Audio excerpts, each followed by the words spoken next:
Oi, do you hear this noise on your motorcycle? Then you're in the perfect place. Because I don't think I ever showed you how I change the yoke bearings on a motorcycle. Let me show you how I do it on this Hornet. First, you need to get rid of everything from the front end of the bike.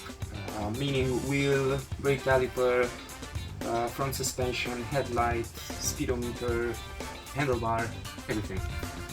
But I won't show you the wheel, brake caliper and front suspension because I did this job and I have a video on my channel, you can see it here, where I worked on my front suspension on my motorcycle, and it's quite similar because that's the CB750 and this is the Hornet, which are kind of similar.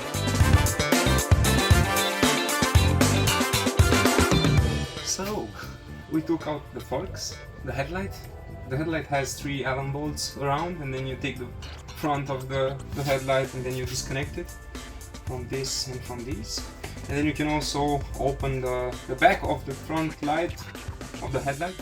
But remember to take a picture of the wiring, of how the wires are inserted in here from behind, because it's quite crowded here. So yeah, you need to take a picture so you know how to put everything back.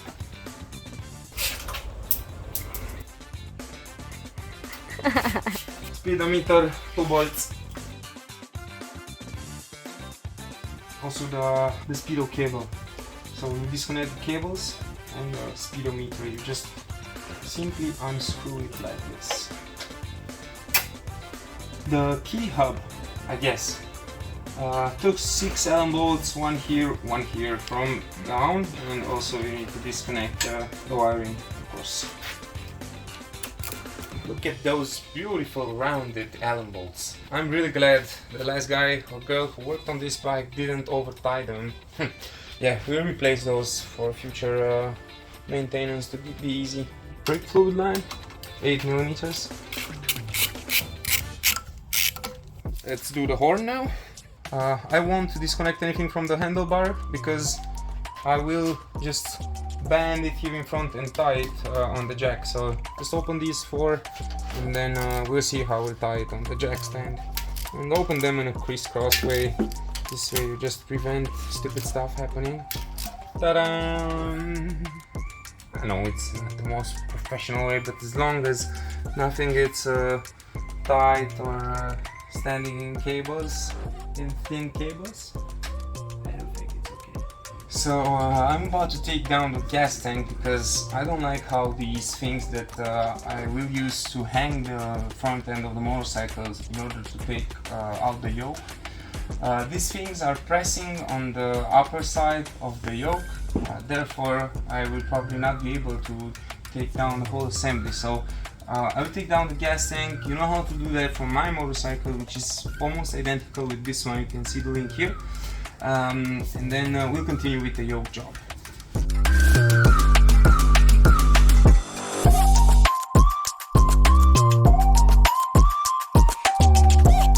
Now that we have our yoke free to move, we'll start by taking down this bolt, 30 millimeters. Okay, so you've got this nut, and then there's a washer. Oh Lord!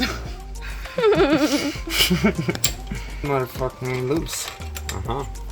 Now we can take the upper side, and now these babies. As you can see, there's like a safety clip here. You need to bend this downwards. Just hammer that safety clip like this, not too much, so you don't actually block the nut below. Same procedure for the other one.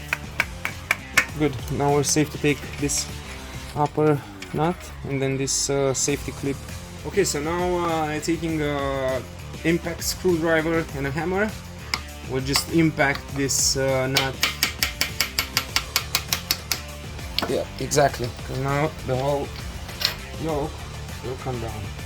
The inside of the bearing stays here, and we'll need to tap it out, the one from below. And the middle side and below part it's hanging on the yoke. But yeah, now the fun part starts. Top bearing.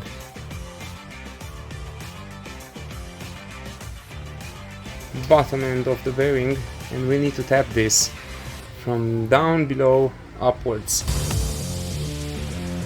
First, before we actually do any further things, I would like to check if the bearings that we've got match with the ones that are here.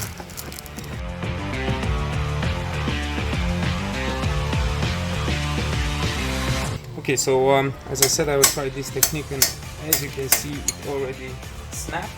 So I hit with the heat gun, and now I hit with the hammer.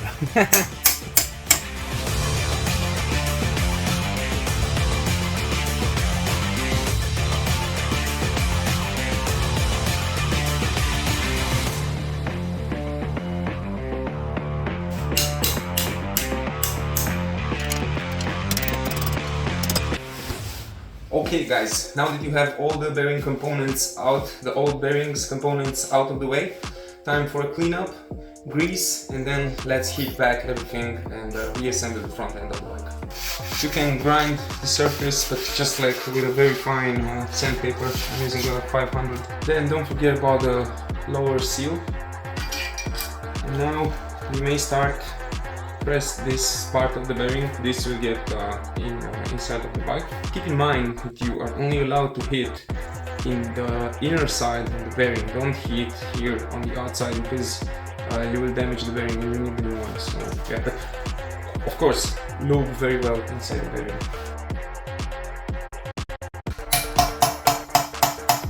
Always hit in opposite directions. When you are sure that it's all well seated, that means that it all touches similarly the bottom seal, and this is not movable anymore, and you make sure that it's perfectly aligned 360, and then you can also come with the top and see that it will seat perfectly on black seal. You also want to clean really well the area where the new bearing will sit, upper and lower. You want to grease the bearing seat before hit it in.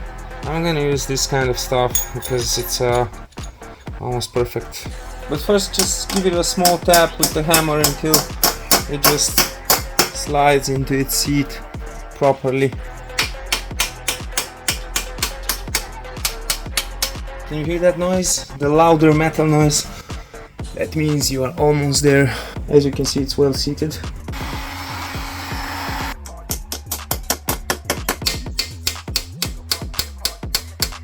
Now we can move on with inserting the yoke from down below, and then yeah, putting everything back. Alright, so before we insert back the yoke, we make sure to grease really good this bottom bearing, just to give it a longer life. Normally the book says that between 2 and 4 years you need to open your yoke and grease the bearings.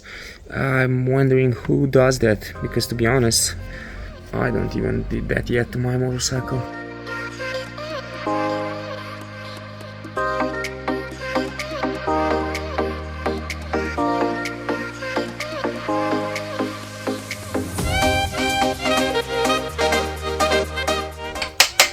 Just tiny taps. Okay, they're still pretty easily moving. I also like how the bottom seal sits here on the bearings. Really good, looks really nice, and also the feeling of the yoke, it's very stiff. That's what we wanted actually. Okay, now we come with the locking washer and nut.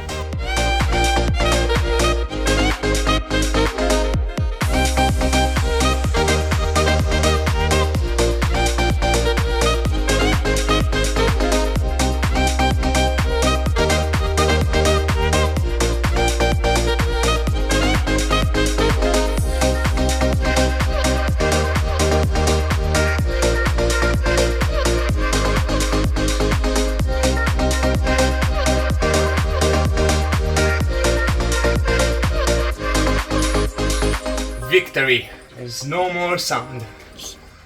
No click, click, no nothing. Alright folks, so this would be with the Honda Hornet 600 2003. It was a really nice bike to work on it. Honda as usual. We basically stripped down all the front end of the bike. We took out the old bearings. You could see they were rusty and noisy and really ugly, so it was a really good thing to change them. And you could see the before and after.